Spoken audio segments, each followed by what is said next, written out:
Hello students, कैसे हैं आप लोग। स्वागत है आप सभी का मेरे यूट्यूब चैनल पर। आज मैं आपको बीएससी पार्ट सेमेस्टर फर्स्ट की सेंटर ऑफ मास के आगे टॉपिक कवर कराऊंगा। जैसा कि आप लोगों ने लास्ट लेक्चर में सेंटर ऑफ मास स्टडी किया था, जिन्होंने अभी तक ना देखा हो वो हमारी प्लेलिस्ट में जा करके सेंटर ऑफ मास टॉपिक देख सकते हैं। आज मैं डिफरेंट बॉडीज़ का सेंटर ऑफ मास कैलकुलेट कैसे करते हैं ये अपने इस वीडियो लेक्चर में सिखाऊंगा। तो चलिए बिना टाइम वेस्ट किए शुरू करते हैं।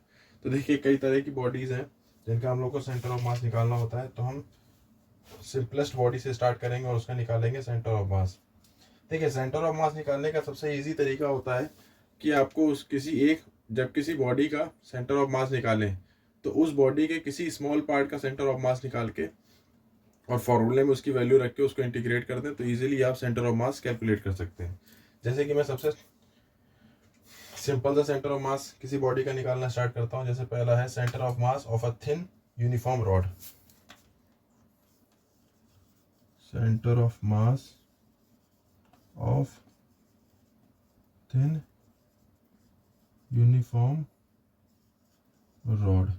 तो कोई थिन यूनिफॉर्म रॉड है और उस थिन यूनिफॉर्म रॉड का आप सेंटर ऑफ मास कैसे निकालेंगे, तो चलिए शुरू करते हैं। मान लेते हैं कि कोई एक रॉड है आपके पास, या आपने कोई एक अपनी तरफ से एक रॉड कंसीडर कर ली। इस रॉड की कंप्लीट लेंथ एल है। इस रॉड की हमने लेंथ मान ली कंप्लीट कितनी है, एल। रॉड का नाम नेमिंग कर दी ए बी। अब इस रॉड का हमें सेंटर ऑफ मास निकालना है तो इसका जो है बात करते हैं हम कि कहाँ होगा इसका सेंटर ऑफ मास। देखते हैं पॉइंट। तो हमने कोई एक पॉइंट सी ले लिया इस पे और सी से ए से सी तक की डिस्टेंस को हमने एक्स से डिफाइन कर दिया। From the point A the distance of point C is small X. अब हम इसमें निकालने के लिए एक छोटा सा पॉइंट कंसीडर करते हैं। सब कंप्लीट की लेंथ कितनी हो गई, एल, इसको कैपिटल एक्स मान लेते हैं। Mass of rod capital M, length of rod that is equal to small M. तो अगर हम बात करें मास पर यूनिट लेंथ की, तो mass per unit length will be capital M by this will be the mass per unit length. अब हम इसका छोटा सा एक पार्ट लेते हैं, जैसा मैंने आपको बताया किसी छोटे पार्ट, और इस छोटे पार्ट की थिकनेस कितनी मान ली हमने, डी एक्स। लेंथ कितनी मान ली, डी एस, जिसको मान सकते हैं। तो mass per unit length that is equal to M by L. तो ये जो स्मॉल एलिमेंट जिसकी लेंथ मैंने कितनी ली, डी एक्स, तो इसका मास हो जाएगा mass of element D X will be equal to M by L into D X. तो देखिए मैंने क्या करा कि पहले एक यूनिफॉर्म रॉड थी जिसका कंप्लीट मास एम था, उसकी रॉड की लेंथ कितनी थी, एल। तो मैंने सबसे पहले कैलकुलेट किया mass per unit length that will be equal to M by L. फिर मैंने एक छोटा सा एलिमेंट कंसीडर किया और उस एलिमेंट की लेंथ कितनी है, डी एक्स। तो मास ऑफ उस एलिमेंट का कितना हो जाएगा, M by L into D X. ये मैंने निकाल दिया mass of this element and this can be written as D M, क्योंकि एलिमेंट छोटा है तो मास भी छोटा होगा, M by L into D X. तो देखिए ये हो गया मास। नाउ हम लोग को वैल्यू कैलकुलेट करनी है। तो मान ली कि इस एलिमेंट जो मैंने छोटा सा कंसीडर किया उसकी distance from the point A is small x. तो हम लोग कैसे निकालेंगे centre of mass. Centre of mass का फॉर्मूला मैंने आपको पढ़ाया था, capital X is equal to integration X D M divided by integration D M. तो position of centre of mass is given by integration X D M divided by integration of D M. A को थोड़ी देर के लिए आप origin consider कर लें तो that will be your 0,0। पूरी लेंथ एल है तो बी का पॉइंट के कोऑर्डिनेट हो जाएंगे L,0, that will be L,0 and this will be your 0,0 if we consider point A as an origin for some time और may be a reference point. तो चलिए यहाँ पर हम वैल्यू रखते हैं इक्वेशन फर्स्ट में, देखते हैं आंसर क्या निकलता है बाई इक्वेशन फर्स्ट। तो यहाँ पर हम जब वैल्यू रखेंगे, इसको मैं यहाँ डिवाइड कर देता हूँ।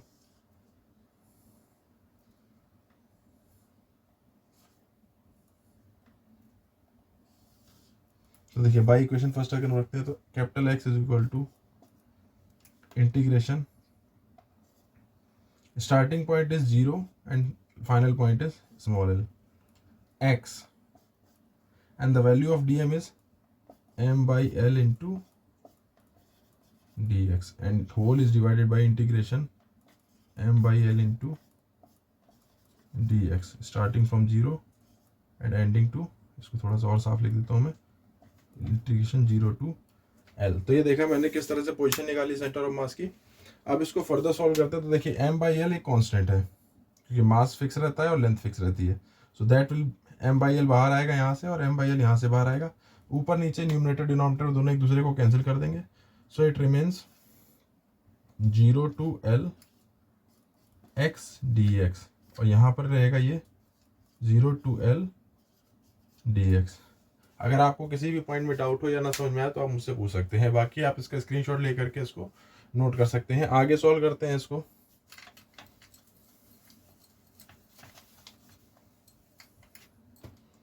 तो देखिए x का capital X will be equal to, x का इंटीग्रेशन होता है x square by 2 having the limit 0 to l, and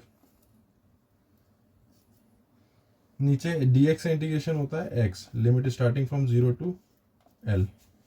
तो यहाँ पर हो जाएगा 1/2 outside, upper limit l square minus lower limit 0 divided by upper limit l minus 0। तो capital X will be equal to 1/2 l square divided by l, that will B l by 2। The position of center of mass of a uniform rod will be at l by 2। It mean to say कि position of center of mass will be at the middle point of a uniform rod। तो मैंने देखा कि question कैसे निकली, l by 2 which is the center point। तो हम ये कह सकते हैं कि x की जो लेंथ है a से c पॉइंट, तो ये c पॉइंट किसी भी यूनिफॉर्म रॉड का उसका मिडिल होगा। जैसे कि आप देख सकते हैं ये भी एक यूनिफॉर्म रॉड अगर मान लें इसको, तो इसका जो मिडिल पॉइंट है that will be your centre of mass point.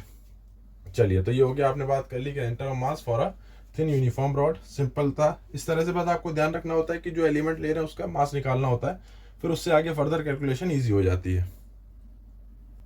चलिए, तो नेक्स्ट टॉपिक हम शुरू करते हैं, centre of mass of a semi circular lamina और प्लेट। तो कोई सेमी सर्कुलर लैमिना और प्लेट होगा तो उसका सेंटर ऑफ मास कैसे निकालते हैं, चलिए हम इसमें अगले लेक्चर में समझते हैं इसको। अगर आप हमारे चैनल पर नए हैं तो हमारे चैनल को सब्सक्राइब करें, लाइक करें और अपने स्टडी ग्रुप में शेयर करें, जिससे कि ज़्यादा से ज़्यादा लोग इस फ्री ऑफ कॉस्ट लेक्चर का फ़ायदा उठा सकें, जिसमें मैं यूपीएससी का कंप्लीट सिलेबस पूरा कराऊंगा। चलिए, centre of mass of a semi circular lamina और plate, of a semi circular lamina और प्लेट। तो सेमी सर्कुलर लैमिना और प्लेट किस तरह की होती है, इसको समझने के लिए, जैसा कि आप लोग ने कभी सीडी देखी होगी, जो सीडी आती है सीडी ड्राइव में डालने के लिए, तो जो पतली सी सीडी होती है वो आपकी एक तरह से सेमी लैमिना या प्लेट हो सकते हैं। और सेमी सर्कुलर मीन्स उसका हाफ पार्ट अगर हम कट करते हैं, जैसे सपोज कर लेते हैं कि ये पूरी एक सीडी है,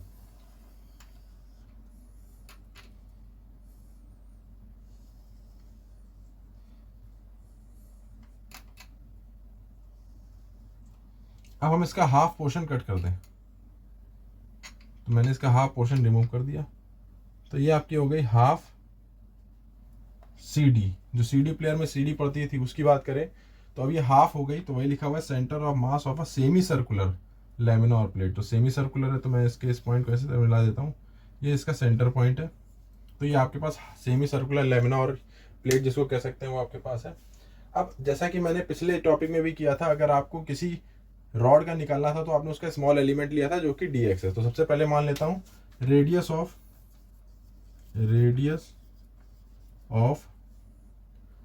semi circular plate is equal to capital R।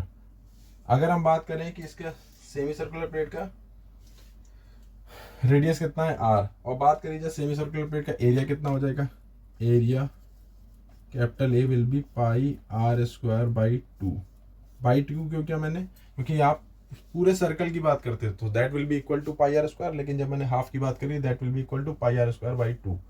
Now अगर हम कंसीडर कर लें कि अगर इस लैमिना का मास कितना है कैपिटल M, तो मास, if m be the mass of lamina, if capital M be the mass of lamina, तो देखिए मास per unit area, then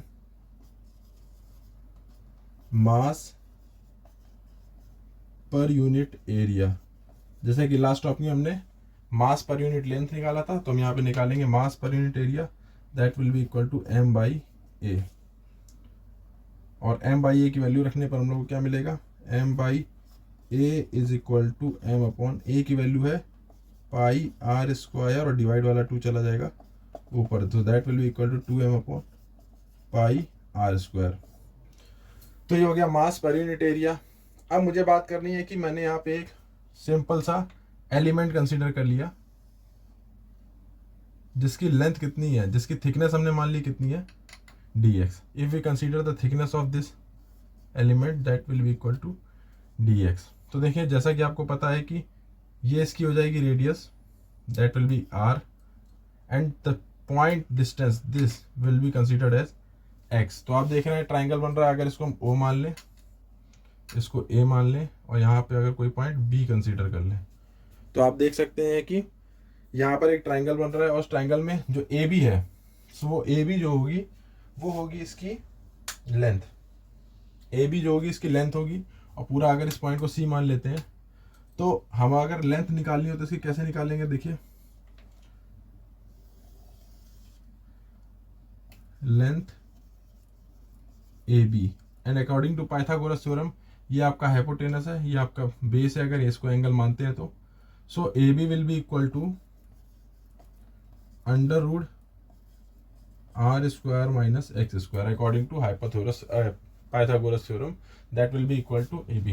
Now complete AC is equal to AB plus BC, so this will be equal to 2 under root R square minus X square. So complete length of the lamina will be, the section will be 2 under root R square plus X square. So ये complete इसकी length हो गई। अब इस section का area निकालना, area of strip, area of strip. तो देखिए ये लेंथ हो गई और इसकी थिकनेस कितनी है, dx। अगर इस लेंथ की यूनिट को मीटर कंसीडर करें और dx की meter, so that will be equal to meter square, then area will be 2 under root are square minus x square multiply with dx। तो देखिए जिस स्मॉल एलिमेंट का मैंने आपको एरिया निकाल के दिखा दिया, और area of this strip will be 2 under root are square minus x square multiply with dx। अब देखिए आपके पास जो है यहाँ पर मास पर यूनिट एरिया है, इसको अगर हम क्वेश्चन फर्स्ट कंसीडर कर लें तो ये है आपके पास मास पर यूनिट एरिया, और इस स्ट्रिप का एरिया आप कैलकुलेट कर चुके हैं। Let us consider the equation second. तो इस स्ट्रिप का जो मास हो जाएगा, then mass of the strip, mass of the strip is given by, mass कितना हो जाएगा, तो देखिए मास per unit length, sorry mass per unit area, and this is the area, so complete mass considered dm, and that will be equal to 2m upon pi r square multiply with 2 under root r square minus x square dx। चलिए तो आपने देख लिया, ये हो गया इस strip का मास। अगर मैं इस स्ट्रिप को आपको दिखाना चाहूँ क्लियरली, तो मैंने इसको इस तरह से शैडो में कन्वर्ट कर दिया। So the strip that is given to you in this figure having the mass which is given by dm is equal to 2m upon pi r square 2 under root r square minus x square into dx। तो यहाँ पे मैंने इस strip का मास निकाल दिया, and the position of strip is given bye dx। तो हम निकालते हैं इसका सेंटर ऑफ मास कैसे होगा, ये आप स्क्रीनशॉट लेकर के इसको नोट कर सकते हैं, मैं इसको रफ करने जा रहा हूँ।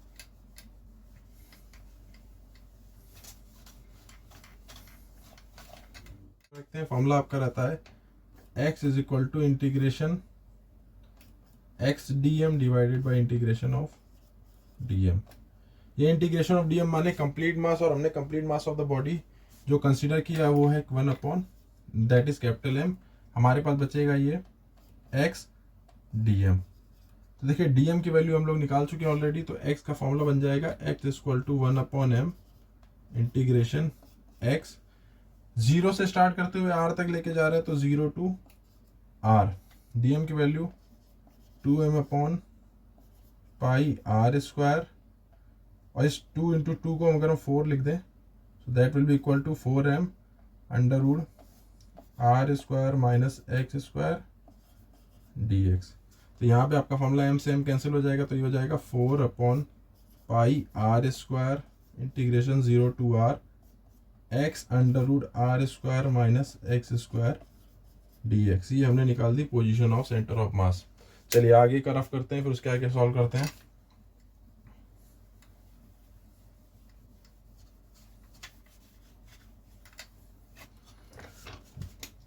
चलिए देखते हैं फिर क्या सॉल्व करना है आगे। अब यहाँ पर इसको सॉल्व करने के लिए हम R square minus x square को थोड़ी देर के लिए टी कंसीडर कर लेते हैं, is equal to T square. On differentiating we get minus का 2x dx is equal to 2t dt। It means minus x dx is equal to t dt।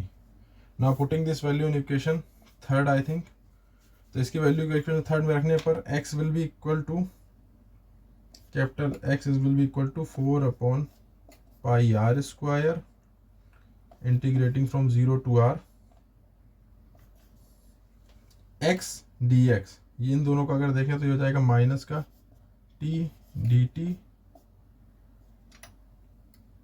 और यहाँ पर आपने R square minus x square को T square मान लिया, तो ये बचेगा t and this is equal to dt। तो x will be equal to 4/पाई R square integration 0 to r minus, इस माइनस को हम बाहर ले लेते हैं, टी स्क्वायर dt। तो यहाँ पर टी स्क्वायर डी टी जो आपने करा हुआ है, यहाँ पर हमें क्या करना पड़ेगा, देखिए अगर हम इसकी जो वैल्यू है लिमिट्स की, अगर उसको इसके अकॉर्डिंग चेंज करना चाहे तो आप देख सकते हैं यहाँ पे डिफरेंशिएशन x था तो लिमिट x की चल रही थी, यहाँ पे डिफरेंशिएशन t के माफ कीजिएगा इंटीग्रेशन t के रिगार्डिंग है, तो लिमिट जो है आपकी t के रहेगी। तो अगर लो इसको हम फर्दर सॉल्व करें so that will be equal to 4/पाई आर स्क्वायर। लिमिट को चेंज करते देखिए, लोअर लिमिट 0 थी, putting the value of 0 at the place of x, then r square will be equal to t square, mean to say that will be t is equal to r। अब r की जगह x की जगह r value रखेंगे तो r square minus R square that will be equal to 0, तो limit will be t, so that is t square dt। हमने यहाँ पर लिमिट को जो पहले 0 टू r थी वो x के रिस्पेक्ट में थी, मैंने उसको चेंज करके t के रिस्पेक्ट में कर दिया, तो लोअर लिमिट आपकी हो गई r एंड अपर लिमिट हो गई 0। आगे इसको सॉल्व करते हैं, देखिए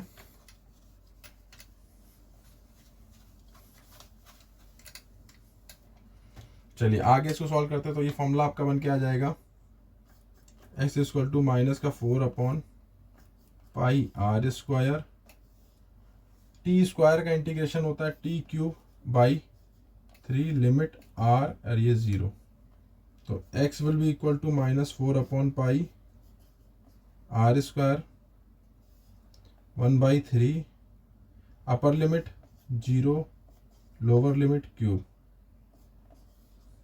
सो माइनस माइनस 4 हो जाएगा, तो ये हो जाएगा 4/3 पाई are square multiply with R cube, so that is equal to 4r/3 pi. तो पोजीशन ऑफ सेंटर ऑफ मास जो निकल के आएगी वो आएगी 4r/3 पाई। तो ये आ गया position of centre of mass for a semi circular lamina और मे बी कॉल्ड प्लेट। चलिए तो ये आपने नहीं कहा, हमने जो सॉल्व किया वो क्या, centre of mass for a semi circular lamina और प्लेट। चलिए नेक्स्ट टॉपिक हमारा होगा centre of mass for a right angular cone. चलिए जैसा कि आप देख सकते हैं यहाँ पर कि मैं आपके लिए पूरी बीएससी सेमेस्टर वाइज आपको जो है सिलेबस प्रोवाइड कराऊंगा। तो मेरी रिक्वेस्ट है आप सबसे, आप लोग इस चैनल को, इस ग्रुप को ज़्यादा, इस यूट्यूब लिंक को ज़्यादा से ज़्यादा अपने ग्रुपों में शेयर करें ताकि ज़्यादा से ज़्यादा बीएससी में पढ़ने वाले बच्चे इसका फ़ायदा उठा सकें। और ये बिल्कुल कॉस्ट फ्री है, इसमें कोई भी तरह का पैसा नहीं देना है, फ्री ऑफ कॉस्ट आपका लेक्चर यहाँ पर प्रोवाइड कराए जा रहे हैं। तो ज़्यादा से ज़्यादा इसको चैप्टर को सपोर्ट करें। चलिए centre of mass of a right circular cone, centre of mass of a right circular cone. Right circular कोन के लिए हम सेंटर ऑफ मास कैसे निकालेंगे, चलिए उसको देखते हैं। सबसे पहले हम एक कोन बना लेते हैं,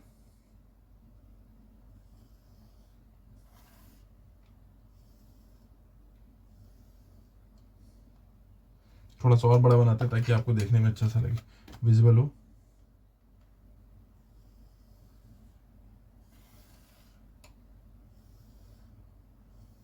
चलिए एक राउंड सर्कुलर कोन बना लिया जिसकी हाइट हमने कंसिडर करी है h। यहाँ मैं लिख देता हूँ height is equal to h, radius is equal to capital R। यह इसकी रेडियस हो गई, that will be equal to capital R, and this is the complete height which is equal to h। यहाँ पर हम cone angle, half cone angle जिसको हम consider कर सकते हैं थीटा या फाई, तो इसको मैं मान लेता हूँ कि एंगल है आपका थीटा। तो फिर से वही सेम प्रोसेस यहाँ पे रिपीट करेंगे। जैसे कि मैंने आपको बताया एक स्ट्रिप सी हम यहाँ पे काट लेते हैं, तो इसमें भी मैं आपको एक स्ट्रिप कट कर लेता हूँ। ये देखिए आप स्ट्रिप देख सकते हैं। इस स्ट्रिप की पोजीशन को हम x से डिनोट कर लेते हैं और इसकी रेडियस को हम लेते हैं r। So r is the radius of strip which is कटेड from right circular cone, and this strip will be in the form of circle, because आप यहाँ पे देख रहे हैं सर्कल है, तो अगर कोन को कट करेंगे तो वो सर्कल की फॉर्म में ही मिलेगी आपको। तो सबसे पहले हम बात करते हैं इस स्ट्रिप की जिसकी मैंने जो है पोजीशन मानी है O पॉइंट से which is x, and the radius of this strip is r। बात करते हैं स्ट्रिप की थिकनेस की, तो थिकनेस हम कंसीडर कर लेते हैं स्ट्रिप की होगी आपकी, जैसे कि सबको मान के आ रहा है dx। So the thickness of this strip will B dx। अब बात करते हैं कैसे निकालेंगे। तो अब देखिए अगर हम बात करें ट्राइंगल में O A B C D, तो in triangle ODC, triangle ODC tan theta will be equal to, what is the tan theta आप सबको पता होगा, perpendicular upon base, so that will be equal to perpendicular R and base which is equal to H। ये हो गई आपकी equation first. ठीक इसी तरह से अगर ट्राइंगल बात करें, ट्राइंगल OBA, ट्राइंगल OBA, तो इसमें tan theta will be equal to x divided by r। तो देख सकते हैं दोनों ही tan थीटा है, तो by equation first and second, by equation first and equation second हमको क्या मिलेगा, x by r will be equal to r by h, और इसको सॉल्व करके स्मॉल r की वैल्यू मिल जाएगी आपको x into H by capital R। इसको हम मान लेते हैं इक्वेशन थर्ड। तो ये मिल गई रेडियस ऑफ द स्ट्रिप, जो स्ट्रिप आपने सर्कुलर इसमें कट करी है उसकी स्ट्रिप की रेडियस आपको मिल गई कितनी, x h बाई r। अब आगे सॉल्व करते हैं कि ये जो स्ट्रिप मिली है इसका एरिया कितना होगा। तो बात करते हैं एरिया ऑफ द स्ट्रिप। तो अगर बात की जाए एरिया ऑफ द स्ट्रिप की, तो एरिया सर्कल फॉर्म में, तो एरिया होता है सर्कल का पाई r स्क्वायर। तो एरिया इसका कितना हो जाएगा, area will be equal to pi x square h square upon r square. ये हो गया area of this strip. Strip का एरिया निकालने के बाद हम बात करते हैं कि अगर ये बात करी जाए तो ये आपके वॉल्यूम किस तरह निकलेगा। इसका एरिया है तो देख सकते हैं 3D में एक तरह से डायग्राम है, जिसमें कि आपको देखना पड़ेगा यहाँ पर, आपको यहाँ पर कि अगर एरिया निकाल चुके हैं तो इसका वॉल्यूम किस तरह निकलेगा। थिकनेस dx है, वॉल्यूम हो जाएगा, volume is equal to area into dx। So area will be equal to pi x square h square upon r square multiply with dx। तो ये हो गया वॉल्यूम ऑफ दिस स्ट्रिप। इसको हम equation 4 consider कर लेते हैं। आगे बात करते हैं इसका वॉल्यूम निकालने के बाद क्या हमको निकालना पड़ेगा। अगर हम बात करी जाए वॉल्यूम की, जब कभी भी वॉल्यूम की बात की जाती है तो हमें पता होता है मास निकालने के लिए फॉर्मूला होता है mass is equal to volume into density. तो अगर जिस मटेरियल से ये कौन बन रखा है उसकी अगर डेंसिटी रो है, so mass of this strip will be dm is equal to volume that is equal to pi x square h square upon r square dx, और डेंसिटी हम कंसीडर कर लेते हैं रो। तो इसकी डेंसिटी कितनी हो जाएगी, rho. So mass of this strip will completely be dm is equal to pi x square rho h square upon r square dx। This is the mass of this strip. अब mass निकालने के बाद फिर आपको सीधे formula पता है, जिस फॉर्मूले से हम इसको अक्सर सॉल्व करते हैं, जो इम्प्रूवमेंट अभी मैंने 2 किए हैं पीछे। तो देख सकते हैं उसका फॉर्मूला क्या बनेगा, मास निकाल चुके हैं, तो सेंटर ऑफ मास कैलकुलेट करने का फॉर्मूला होता है x is equal to integration x dm divided by dm। चलिए इसको और सॉल्व करते हैं। Putting the value of limit, तो लिमिट यहाँ पर आप देख सकते हैं कि आपकी जो लिमिट होगी वो स्टार्टिंग पॉइंट O से होगी और एंड पॉइंट D पर होगी, तो 0 to h x and dm की वैल्यू है pi x square rho h square divided by r square dx divided by integration limit 0 to h pi x square rho h square upon r square dx। इस तरह से मैंने दोनों की value put कर दी। जो जो कांस्टेंट है उनको ऊपर नीचे से लेके एक दूसरे से कट कर सकते हैं।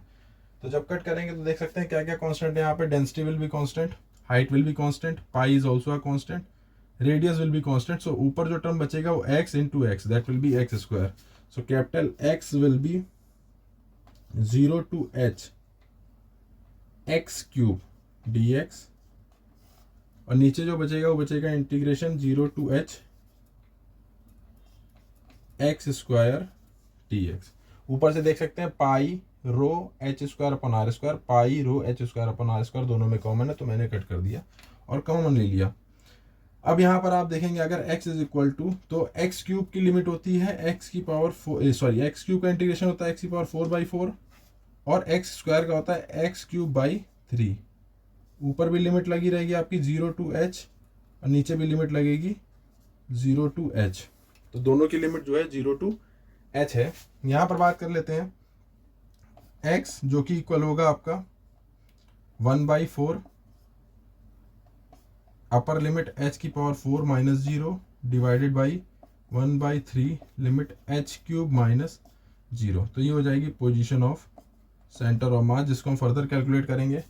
तो 3/4 हो जाएगा यहाँ पर, 3/4, ये 3 ऊपर चला जाएगा, उसके नीचे 4, h क्यूब और h 4 पावर कट जाएगी तो बचेगा h। So the position of centre of mass will be calculated from this formula will be 3h/4। यहाँ पर आपने निकाली है position of centre of mass for a right circular कोन। चलिए नेक्स्ट शुरू करते हैं हम सेंटर ऑफ मास। अब हम निकालेंगे सेंटर ऑफ मास का फॉर अ सॉलिड हेमीस्फीयर। एक सॉलिड हेमीस्फीयर के लिए सेंटर ऑफ मास कैसे निकलता है उसको हम यहाँ पर कैलकुलेट करेंगे।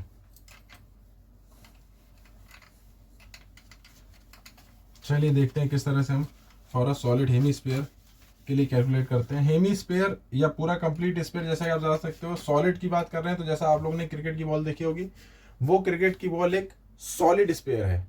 हेमीस्फीयर का मतलब उसके आधे पार्ट को कट कर देंगे और आधा पार्ट हमारे पास बचेगा। तो जो आधा पार्ट हमारे पास, जैसे ये देखिए पूरा सर्कल बना लेते हैं और इसके आधे पार्ट को हम कट कर देते हैं। थोड़ा बड़ा सा बनाते हैं ताकि आपको देखने में क्लियरली विजिबल हो। अब इसके आधे पार्ट को हम कट कर देते हैं।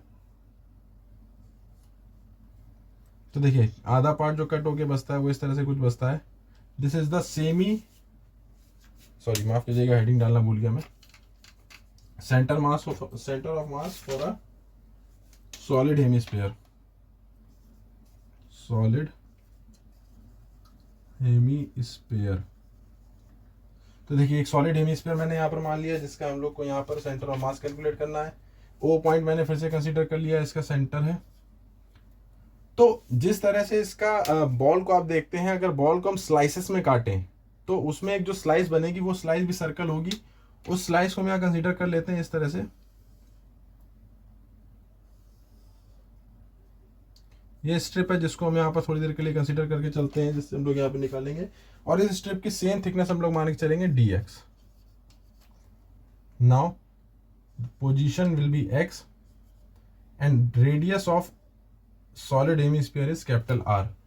तो यहाँ पर अगर हम इस पॉइंट को नेमिंग करें तो A that will be equal to B and now this point will be C। तो रेडियस उस जो स्ट्रिप काटी जाएगी, जो काटा जाएगा हेमीस्फीयर से, उसकी जो रेडियस होगी that will be considered as AB। तो AB उसकी रेडियस होगी और उस रेडियस का फॉर्मूला कैसे निकालेंगे देखिए। In triangle OBA Pythagoras theorem के अकॉर्डिंग ए बी का फॉर्म वैल्यू निकलेगी, A B will be equal to under root are square minus x square, ये उसकी रेडियस निकल आएगी r square minus x square. अब इससे अगर हमें सर्कल का देखिए, जो कटेगा वो आपका एक सर्कल की फॉर्म में रहेगा, तो सर्कल का एरिया कितना होता है, area will be equal to pi are square, उसका एरिया कितना होगा पाई आर स्क्वायर। तो आर स्क्वायर की जगह हम ए बी का स्क्वायर कर देंगे, ए बी का स्क्वायर, तो area will be equal to pi are square minus, so this is the area of the strip which we have cutted from this semi space, solid hemi space जो मैंने cut करी है। अब बात करते हैं कि इसका एरिया आपको मिल चुका है और इसकी थिकनेस कितनी है dx, तो इसका वॉल्यूम कितना हो जाएगा, वॉल्यूम विल बी, वॉल्यूम इस तरह से भी समझ सकते हैं, area unit metre square, metre that will be equal to volume pi are square minus x square into dx। This is the volume of the strip which we have cutted from solid hemisphere. Now अगर इसकी density को रो consider कर लें, जिस material से ये बना है इसकी डेंसिटी, तो mass of the strip, mass of strip dm will be equal to volume into density, तो volume pi are square minus x square dx and multiply all with rho. Rho is the density of material जिससे मिलके ये solid hemisphere बना हुआ है, इसको हम consider कर लेते हैं 1। तो ये आपका मास मिल गया जिसका हमें वैल्यू निकालनी थी, जैसे कि हर किसी टॉपिक में हम लोग ने अभी तक इसकी वैल्यू निकाल ली है। अब हम बात करेंगे किस तरह से हम जो है सेंटर ऑफ मास की पोजीशन निकालेंगे। So the position of centre of mass x is equal to integration x dm divided by dm, so this will be the position is equal to x। चलिए वैल्यू रखते हैं, देखते हैं क्या formula निकलता है। Starting from O and the maximum value is R, 0 to R x, dm की value आप लोग के सामने है pi rho are square minus x square dx। यहाँ पर dm की value 0 to R pi rho are square minus x square dx। इस तरह से मैंने पोजीशन निकाल ली। अब इसको सॉल्व करेंगे हम लोग मैथमेटिकली और देखते हैं हमारे पास क्या आंसर आता है। तो जितने भी कॉमन टर्म्स हैं जो कि ऊपर और नीचे कॉमन है उनको कॉमन ले लेंगे, जैसे देखिए पाई रो इनको कट करके अलग कर लेंगे। So that will be x is equal to 0 to R square x minus x cube dx divided by 0 to R square minus x square dx। This will be the position of centre of mass for now. ना इसको अगर further solve करते हैं तो देखिए x is equal to limit है 0 to R। देखिए यहाँ पर इसको सॉल्व करते हैं अगर हम, तो देखिए डायरेक्ट सॉल्व करते हैं, देखिए r square is a constant, x का डिफरेंशिएशन dx हो रहा है, तो x का इंटीग्रेशन करेंगे तो that will be equal to x square by 2 limit 0 to R minus x cube का इंटीग्रेशन करेंगे तो x की पावर 4/4 लिमिट 0 टू R। पूरे टर्म को हम डिवाइड करेंगे तो देखिए R स्क्वायर कांस्टेंट है, उसके पास 1 है, तो 1 का इंटीग्रेशन क्या होता है, R स्क्वायर जैसा का है वैसा रहेगा, और ये बचेगा x limit 0 to R minus x square का हो जाएगा x cube by 3 limit 0 to R। इस तरह से हमने जो है इंटीग्रेशन को किया और इसको आगे जब सॉल्व करेंगे तो देख सकते हैं आप किस तरह से इसका सॉल्यूशन निकलेगा।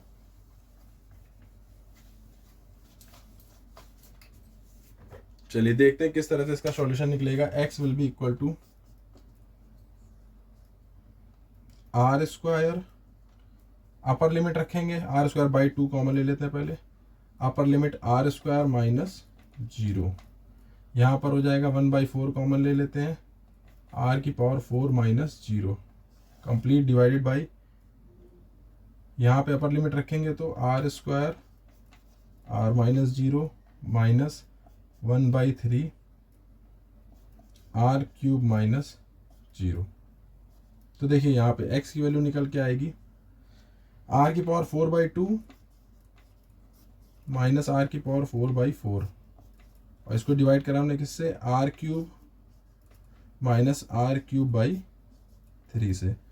तो देखिए एलसीएम जब लेंगे इसका और सॉल्व करेंगे तो फर्दर इसको सॉल्व करने पर जो वैल्यू आएगी देखिए 1/2 माइनस 1/4 आर की पावर 4 कॉमन ले लिया, 1/2 minus 1/4 upon r cube common ले लिया, 1 माइनस 1/3। अब इसको हम जब सॉल्व करेंगे तो देखते हैं क्या सॉल्यूशन निकलेगा। सिंपल सा